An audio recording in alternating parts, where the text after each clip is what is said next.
Episode 507, 4 core concepts to buy or deliver the highest value healthcare. A review. Today, I am speaking with Cynthia Fisher, Mark Newman, Justin Leader, Elizabeth Mitchell, Dr. Sam Flanders, Shane Cerone, Jerry DiMaso, Ivana Krajcinovic, Ryan Jacobs, Adam Stavisky, Ryan Wells, Dr. Mick Connors, Dr. Siva, and Dr. Kenny Cole.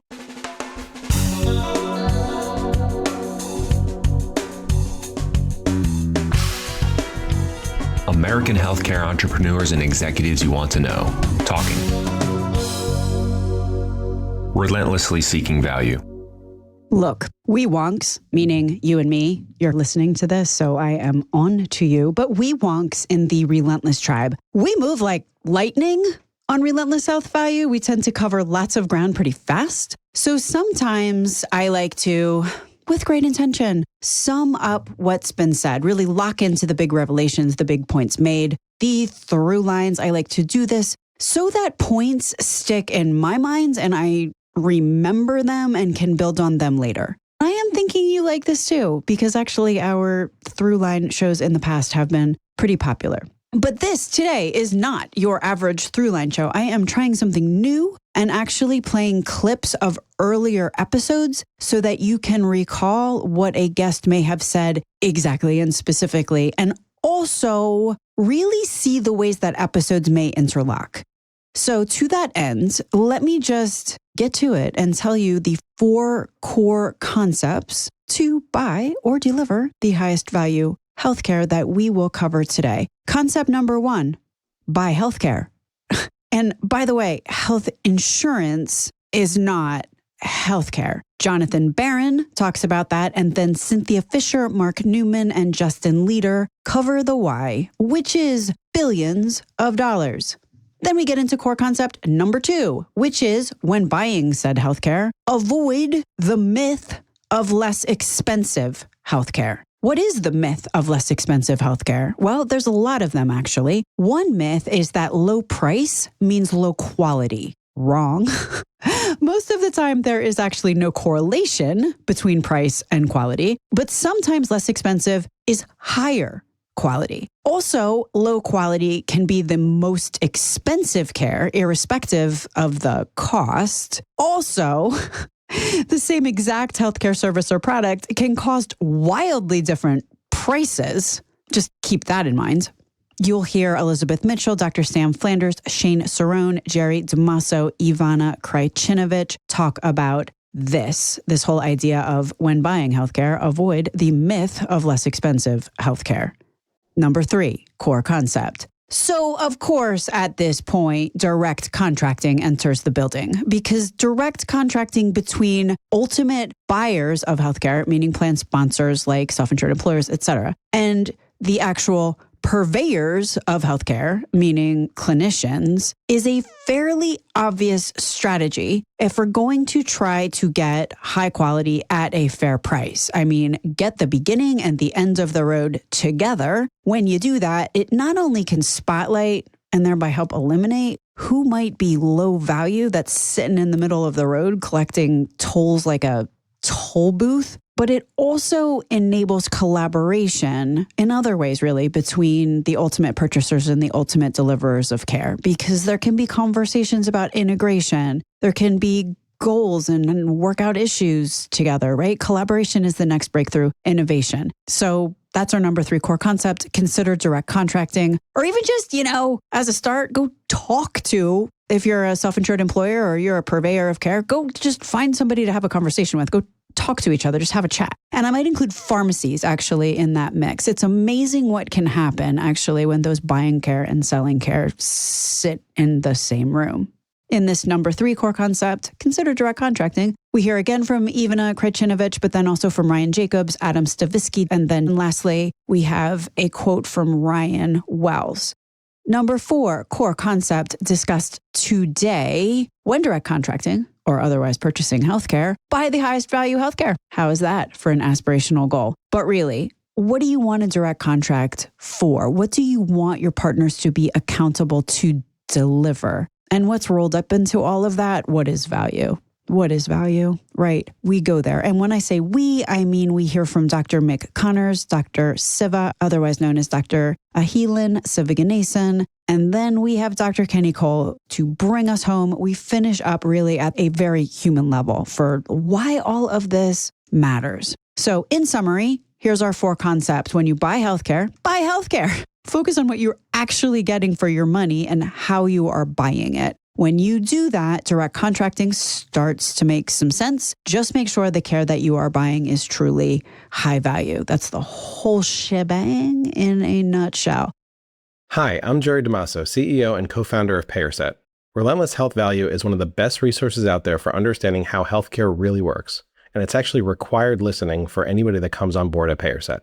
Stacey gets into the real mechanics of healthcare pricing and what it takes to fix this system. If you care about making healthcare more affordable and transparent, this is the show to tune into. Please be sure to follow the podcast on Apple Podcasts or Spotify and forward this episode to someone who should be listening.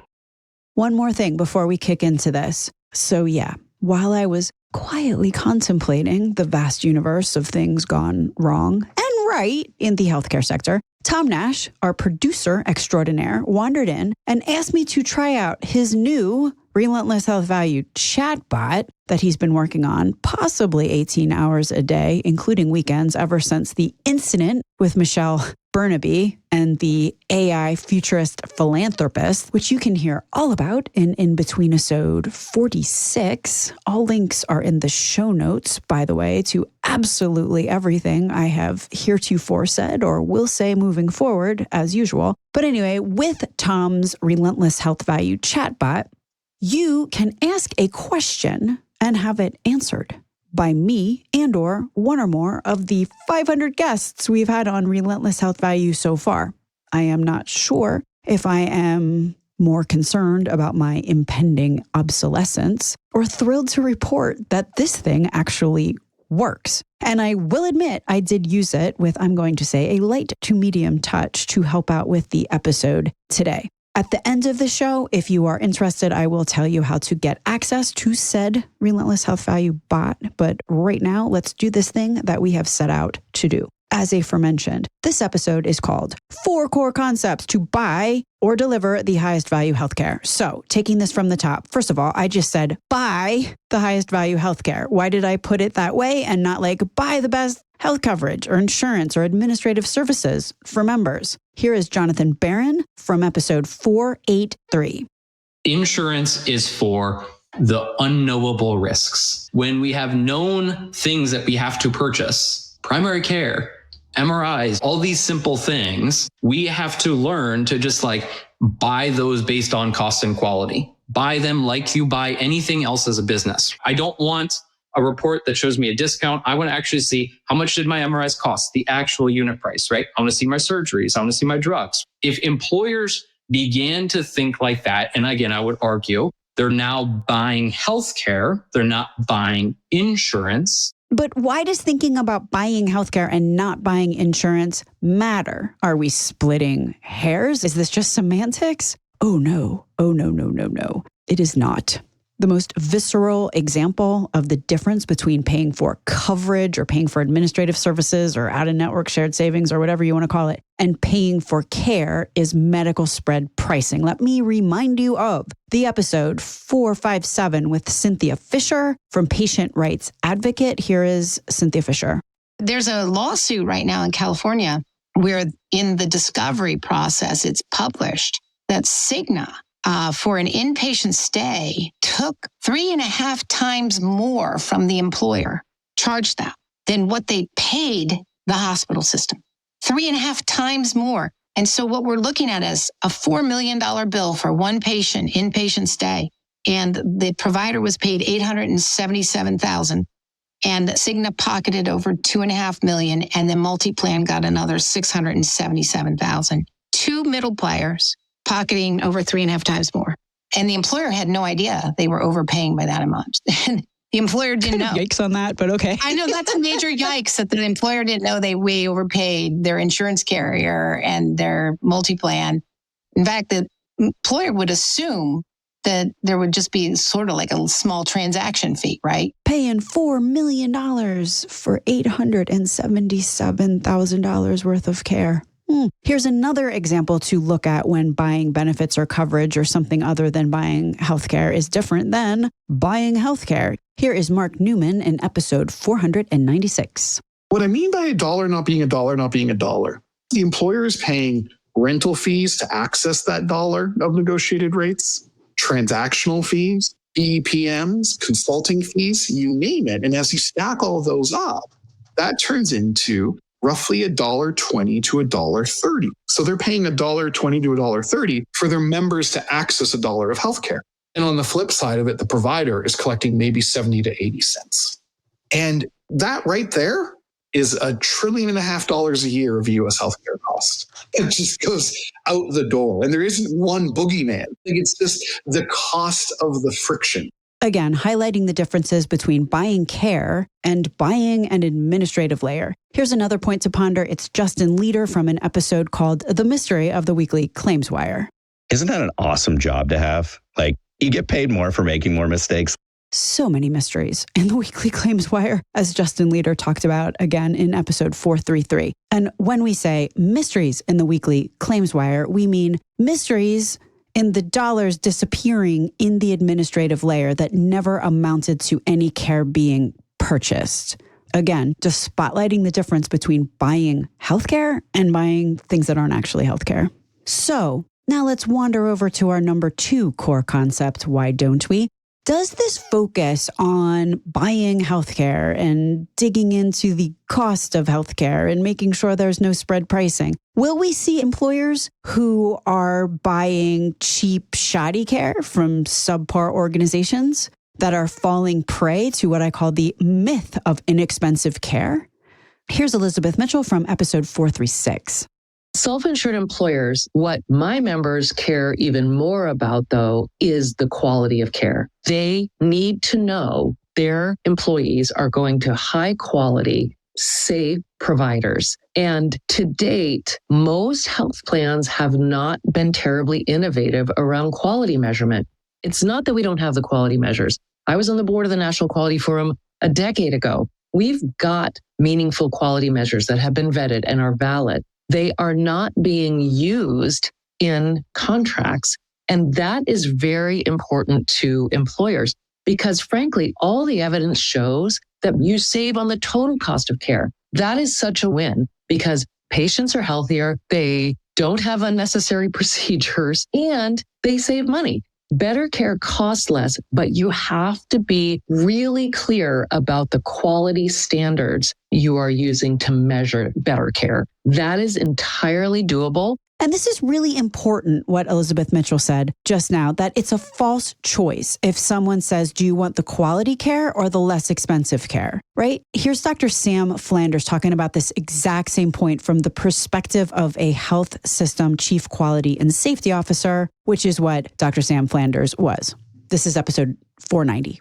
And by the way, my specialty is quality, and those two go together very, very well. If you do things well, it almost always costs less. So it can be done. It's been known since right after World War II, thanks to the work of Dr. W. Edwards Deming in Japan and later in the U.S., that improving quality lowers costs. Those two go hand in hand, and that lowering costs often is less expensive than doing things at higher cost because, again, quality and cost are related in a positive sort of way. So there's no question that you can do things well at a lower cost, and that list that you're going to put out on your website will show all the listeners that that's completely possible.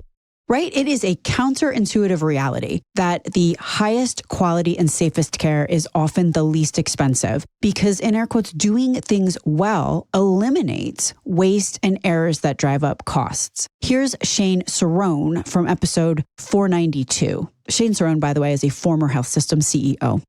We think you can have it all, Stacey. We think that what we envision is a multi-tiered process or multi-phase process. The very first step is for employers to take the reins and set prices, to make people like me, as when I'm sitting as a CEO in a hospital or health system, send me a request for proposal and challenge my team to say, give us your quality data, give us your price as a percent of Medicare, tell us how good you can be. Because as a CEO of a provider organization, I issue RFPs all the time. I've never responded to one. And that has to change. If you change that one aspect, things will come into play. And no, tier one is not just the low price, low quality. In fact, you're going to find markets, as Sam and I have personally experienced, where low priced hospitals and health systems may be the highest quality providers. So, right takeaway so far. Number 1, focus on buying healthcare. Number 2, focus on buying the kind of healthcare you want for your members at a fair price for said healthcare. Do not fall prey to the myth of inexpensive care. In other words, to this end, the transparency data that is now available may be extremely relevant, especially if you have a data analyst to help you reconcile what you can see from your side with the transparency data, which is now available. So speaking of that, here's Jerry DiMaso from PayerSet on episode 506, talking about the hospital and carrier transparency files. No, it's crazy what we see in the files. You would be shocked to see the rate disparities from one employer to another. They're huge. Different employers/plan sponsors are paying wildly different prices for the exact same service codes, and or different provider organizations are charging wildly different prices for the exact same drugs or services. Here is Ivana Krajcinovic on just the scale of this. We moved her to the independent practice. She has no more out-of-pocket expenses. We are now paying something closer to 100% of Medicare. So just again, to make the point on this one patient, her last 4 infusions at the hospital, we paid over $38,000, where her last 4 at the practice were $5,000. And this example, by the way, came right after an example in that episode 501, where Ivana talks about 2 patients that cost the plan literally $1 million more because they went to a really expensive place instead of a place that is just as high quality. This is the exact same drug, by the way. So it's $1 million more for the exact same product. If those 2 members had gone down the street, it would have been $1 million less. So here's the question. Are there practices, are there provider organizations, are there clinicians in any given geography that are up for working directly with plan sponsors? And right now we are tiptoeing into our number 3 core concept, which is about direct contracting. But here's Ivana. The part that I will never forget was sitting in the room and talking to them about if we were going to do this direct contract. And, you always talk about how you'll pay claims quickly and you'll get rid of some of the bureaucracy and that will all feel good to them. But we also talked about what percent of Medicare we would pay. And they sort of sheepishly said, well, currently we're renegotiating some of our network contracts because we're only getting between 100 and 130% of Medicare. So we would like to suggest 150%. And it took every ounce of discipline I had not to jump across the table and kiss them for that, because the alternative in that market in Monterey at the hospital is 800% of Medicare for chemo. And this matters, this whole thing, just in the short term, because, demand curve. How often have I talked about this in recent shows? If I am on the supply side of the equation, in other words, I am a health system, a provider organization, and I am getting all of the patients, they're all coming to me. My volume is what it is, no matter how good a job I do, no matter how high I raise my prices, then why would I, as an executive leader, we're talking about C-suites right now, why would I, as an executive leader who has to answer to my board, how do I rationalize to a board interested in money? Listen to the episode with Suhas Gandhi from a while ago. But why would I rationalize spending money to fundamentally improve care or lower prices? I'll get the patients anyway. So here's Ivana once again, kind of echoing this theme. The hospitals are realizing they're going to realize they're losing business. The networks also, when you have a direct contract, are losing business, right? They can even clean up their act, or they're going to start losing the revenue that they have. But I think we need more people to do that. We need to do that in more places. It's not always easy. There is a lot of nuance to it. But like I said, the payoff in this case, it's in the millions of dollars. So again, that was Ivana Krajcinovic from episode 501. And now we are fully right in the middle of core concept 3, which is direct contracting, which again has a bunch of advantages, even if just because it's one way to buy actual healthcare. And in doing so, again, create incentives for provider organizations to level up care, to keep prices in line. Otherwise, they will for real lose business. This is what good incentives look like. This is not the current slate of incentives. However, the current incentives are frankly pretty perverse, especially if you're looking around to either buy or sell great primary care. Here is Ryan Jacobs from episode 504, and he's talking about perverse incentives at the health system, again, C-suite or board level. And I want to emphasize C-suite or board level. There is a big reason why there is an epidemic of burnout and moral injury amongst clinicians working in the belly of the beasts in a lot of health systems these days. There is a reason why only 45% of health system employees think their bosses will do right by patients. 45%. Less than half trust their leadership to do right by patients. Listen to the show with Komal Bajaj. We get into this. But there are some big reasons why advanced primary care isn't on every street corner getting paid for handsomely despite all the evidence supporting it. Here's Ryan Jacobs driving home this point and kind of emphasizing direct contracting for advanced primary care is maybe the only way you're going to get it. I think the intent is there. That people are operating, and the executives and the boards of these organizations, they have to have an appropriate return on their overall financial picture. They cannot deploy capital to get a terrible return. And so this is most organizations, whether it's on the payer side or the system side. And it's an illogical market in a lot of ways, because you might do great things and it's not going to drive greater revenue and volume. Again, that was episode 504. But beyond finding advanced primary care for real, you also could consider looking into direct contracting truly as a way to help ensure members are safe out there. Here's Adam Stavisky in episode 503. We looked at data back in my old job and physician type by physician type, market by market. And we weren't that interested in parsing the docs between the 67th and the 73rd percentile. But holy cow, the docs at the bottom 15%, they were just practicing medicine standards of deviation differently than the median in that market, let alone the best practice.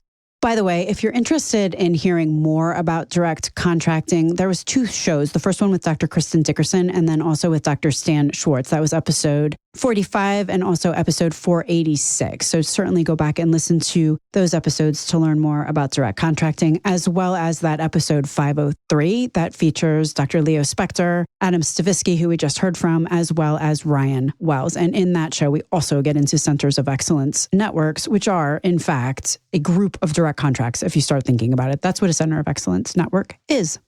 Actually, here's Ryan Wells on that topic.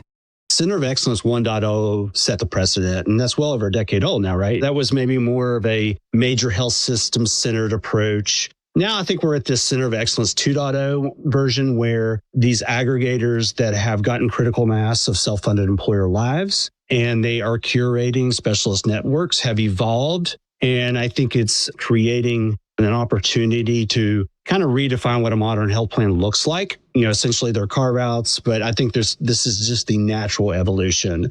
Again, that was Ryan Wells from episode 503. So now let's move on into our number 4 core concept. How do you conceive of, how do you buy high-value healthcare? What is high-value healthcare? Let's start out here with a quote from Dr. Mick Connors, episode 495. What we typically do in healthcare is we try to generate more and more revenue. We work harder, we work faster, we streamline, we make things more efficient because we want more revenue. So if we're just focused on margin and then not the unit cost, then it's pretty easy to monetize a sore throat, a runny nose, a kid with a fever, a kid with a broken arm. We simply we don't do an outpatient x-ray anymore. We don't splint them in the office. We send them to the ER. The chronic kid that has asthma shows up, they're out of their inhaler, they're in the ER. We don't necessarily lower cost. But as in the title of your podcast, it's about value. The value equation is outcomes over cost. So how do we switch our focus to how do we improve outcomes and or lower cost? I worked at private equity. If we can roll up as many things and we can make them more efficient and we create more margin, are we offering value? So that's where the pivot becomes, okay, the value equation is outcomes over costs. So are we improving outcomes and or lowering costs, or are we just making more margin?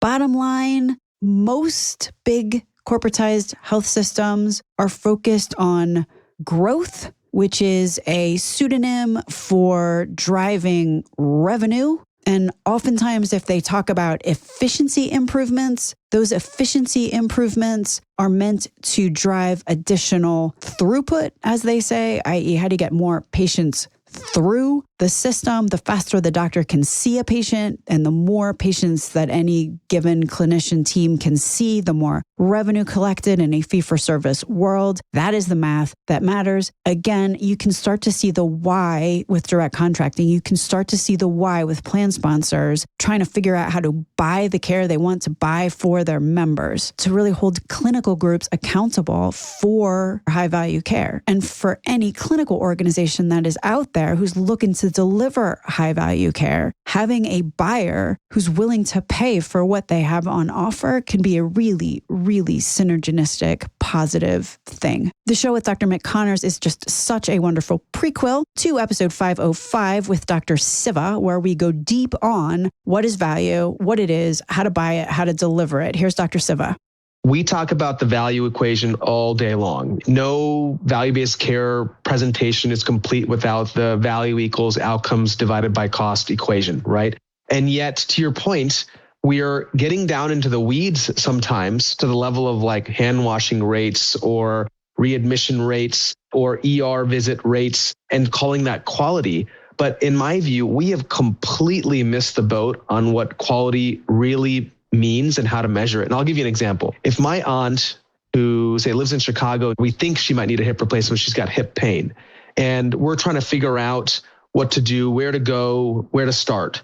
It's not enough to know that, say, Northwestern has a surgical site infection rate of X, or they have a readmission rate of Y. I mean, that's the kind of quality metrics that we all sort of hear about. What do I really want to know? First of all, I want to know that if she gets a hip replacement by a given surgeon at a given hospital, what is the probability that a year later she is mobile, walking, pain-free, and satisfied with her outcome? That's like what this was really about. We don't really measure that at scale and make it visible to patients or payers.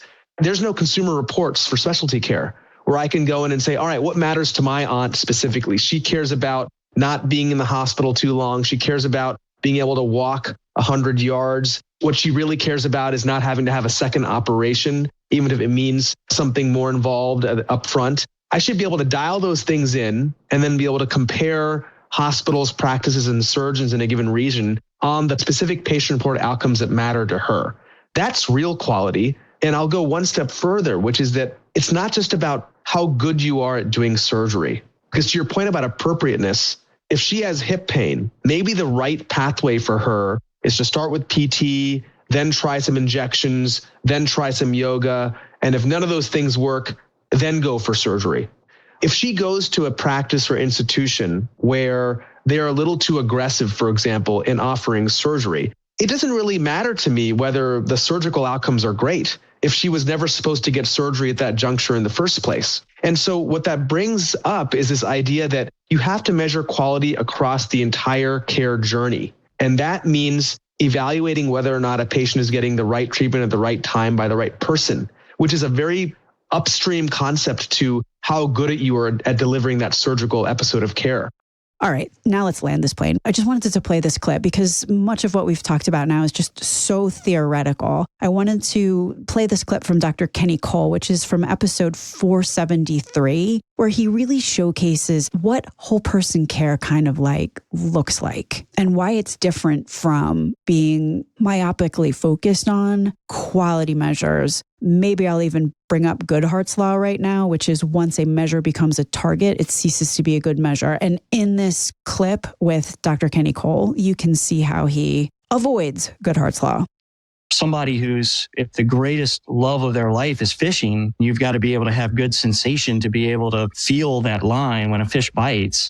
To appeal to their intrinsic source of motivation, I want to be able to help them fish for as many years as I possibly can. But essential to that is going to be the control of their diabetes. Instead of some arbitrary, our goal was to get your A1C less than 7, which may not mean that much to the patient. Our goal is for you to be able to fish for as many years as possible. And to do that, we've got to prevent the numbness that's going to come in your fingers and your feet. And in order to do that, we're going to have to control your sugar. And what that control of your sugar looks like is going to be an A1C of 7. And that's going to be the measure that we're going to use to make sure we're achieving that goal that matters most to you. Okay, so buy healthcare. Recognize that buying quality is just as important to cost as buying on cost sometimes, especially if you're at the far end of the spectrum and the care is frankly unsafe. That is going to be so expensive. And under this light, direct contracting for healthcare starts to make sense. But if you're going to direct contract, buy value, buy whole person health for your population, know what the actual prices are if you're a plan sponsor. And if you're a clinical organization, I mean, obviously you're going to have to get to the unit cost. Otherwise, it's really, really hard to take on risk or be accountable for risk. Listen to that show with Dr. Siva, episode 505. Okay, now that it's confirmed that you are in the Relentless Health Value tribe of listeners looking to do right by members and patients, because if you weren't, you'd be long gone by now, let me talk about this chatbot, this Relentless Health Value bot that Tom Nash made. We are going to make a beta version available to absolutely anybody who donated any amount at any time to Relentless Health Value, like any amount of any donation at any time in the past. Why, you may be wondering, are we limiting access to the bot? Well, for one reason, every time the bot is used, we pay a token or something, which is a fraction of a penny, but you can see why we wouldn't want to just chuck it out in the World Wide Web. Being able to ask a question of our show feels like something we would want to restrict to those who are going to use the insight and the information for purposes our team and I are aligned with. And anyone who donated money to the show has probably the same purpose, I'm going to assume. So those of you prior tip jar users or recurring membership folks or however else you managed to give us a donation, keep an eye in your inbox for a link. And if you did not donate up until now, well then, go donate something is one option. You do you as far as the amount goes. It's more of a statement of alignment than anything else. Now, I will say this though, if you simply do not have the wherewithal to donate anything at this time, hit up the contact us on the website and ask for access. I'm going to say, please don't email me directly if you don't mind, mainly because you'll get helped a lot faster if you hit the contact us button on the website. And lastly, if you produce a Substack or something and you would like to trade access for access, we are super happy to do that too. So beta version of the Relentless Health Value chatbot is live. We're trying to figure out a good name for it. If you have suggestions, all ears over here. Also, spoiler alert, I guess we have 2 great episodes coming up next week and the week after that. One with Patrick Nelly from Aligned Marketplace, where we will cover how to talk to a CFO about leveling up a health plan, how to talk CFO talk. And then I talk with Lee Lewis about why CEOs do not move forward with maybe some suggested and pretty obvious improvements. And that is a barnstormer of a show. It came out of a question that we received. Last but not least, thank you so much for all you do for patients and members. Thank you so much for being here. My name is Stacey Richter. This podcast is sponsored by Aventria Health Group with an assist today from PayerSet. Hi, this is Tom Nash, editor and producer of the Relentless Health Value podcast. I bet you're wondering, how can I help Relentless Health Value? Well, that's pretty easy. Have you signed up for the newsletter? The newsletter is great. It tells you when each episode's coming out. It gives you an introduction to the episode with all the mentioned links and a way to click through and listen to the podcast. But there's more ways to help. You can always go over to LinkedIn. Are you following the page? You should be. There's great conversations each week on all the episodes. So go to LinkedIn, find the Relentless Health Value page, and follow us. Have you ever left a review for us on Apple Podcasts or Spotify? That would help greatly. While you're doing that, be sure you're following the podcast so you get notified each week inside of Apple Podcasts or Spotify. Okay, so you've done all those things already? Another thing you could do, you could head over to our website and donate to the tip jar. Maybe become a sustaining member. In many ways, Relentless Health runs like an unofficial nonprofit, a very, very nonprofit. So anything that you give would help us pay the bills. Thanks so much for listening.